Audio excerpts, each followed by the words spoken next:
संयुक्त अरब अमीरात के शासक शेख खलीफा बिन जायद अल नहान अब नहीं रहे।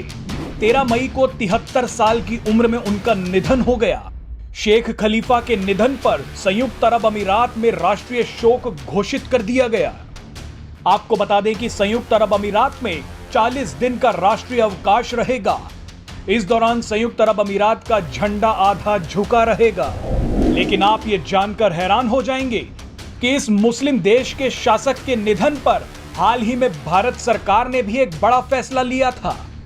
शेख खलीफा के निधन पर भारत ने भी तिरंगे को आधा झुका दिया और उस दिन मनोरंजन का कोई भी आधिकारिक कार्यक्रम नहीं किया गया। आपको जानकारी दे दें कि राष्ट्रीय ध्वज को आधा झुकाना राष्ट्रीय या राजकीय शोक का प्रतीक है। शेख खलीफा को आधुनिक संयुक्त अरब अमीरात का निर्माता कहा जाता था और भारत के साथ मजबूत रिश्तों के लिए भी उन्हीं को श्रेय जाता था। आपको बता दें कि भारत और संयुक्त अरब अमीरात के बीच दोस्ती नए मुकाम पर पहुंच गई है। हाल ही में भारत और संयुक्त अरब अमीरात ने एक comprehensive economic partnership agreement sign किया है। इसे फ्री ट्रेड एग्रीमेंट भी कहा जा रहा है, जिसके तहत आने वाले 5 सालों में हमारे देश का व्यापार $100 बिलियन से ऊपर होगा। यह शायद पहला मौका होगा कि किसी मुस्लिम देश के साथ भारत इतनी बड़ी डील कर रहा है। आप ये जानकर हैरान हो जाएंगे कि जब भारत ने कश्मीर से आर्टिकल 370 को खत्म किया था, तब संयुक्त अरब अमीरात उन चुनिंदा देशों में था जिसने भारत का समर्थन किया था। संयुक्त अरब अमीरात को कभी पाकिस्तान का करीबी देश माना जाता था, लेकिन मोदी सरकार की नीतियों के चलते वो भारत का पक्का साथी बन गया है।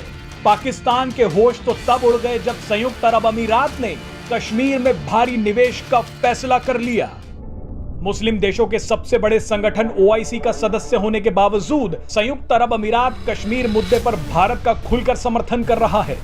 आपको यह भी जानकारी दे दें कि भारत और संयुक्त अरब अमीरात के संबंध इतने गहरे हो चुके हैं कि अब संयुक्त अरब अमीरात की राजधानी अबू धाबी में भी भव्य मंदिर का निर्माण किया जा रहा है। 900 करोड़ की लागत के इस मंदिर को 27 एकड़ में बनाया जा रहा है। बहरहाल आपको बता दें कि जिस दिन शेख खलीफा का निधन हुआ था, उस दिन प्रधानमंत्री नरेंद्र मोदी ने भी शोक जताया था। पीएम मोदी ने कहा था कि शेख खलीफा बिन जायद के निधन के बारे में जानकर मुझे गहरा दुख हुआ है। वो एक महान और दूरदर्शी नेता थे। उनके नेतृत्व में भारत और संयुक्त अरब अमीरात के बीच संबंध समृद्ध हुए थे।